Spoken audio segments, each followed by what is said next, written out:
ખેડબ્રહ્માના રુદ્રમાળા ગામના સીમાડાની નદીમાંથી થતી ખનીજ ચોરી, ગ્રામજનોએ મામલતદાર કચેરીએ આપ્યું આવેદનપત્ર, કાર્યવાહી કરવા ઉઠી માંગ।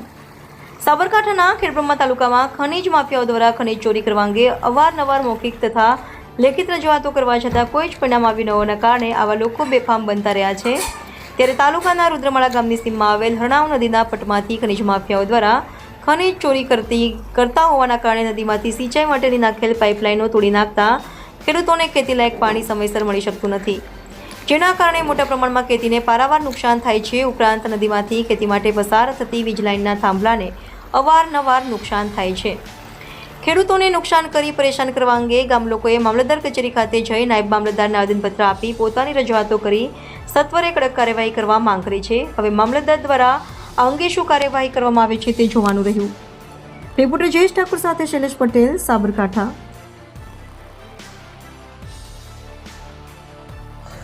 આજ રોજ તારીખ 21/8/2025ના રોજ અમે રુદ્રમાળા ગામના સૌ યુવાનો રુદ્રમાળા ગામની હરણાવ નદીમાં ખનિજ ચોરીની પુષ્કળ પ્રમાણમાં ચોરી થતી હોવાથી મામલતદાર સાહેબશ્રીને આવેદનપત્ર આપવા આવ્યા છે અને સાહેબે અમને ખાતરી આપી છે કે આ વિષયમાં અમે ચોક્કસ ધ્યાન ઉપર લઈ અને કડક કાર્યવાહી કરીશું।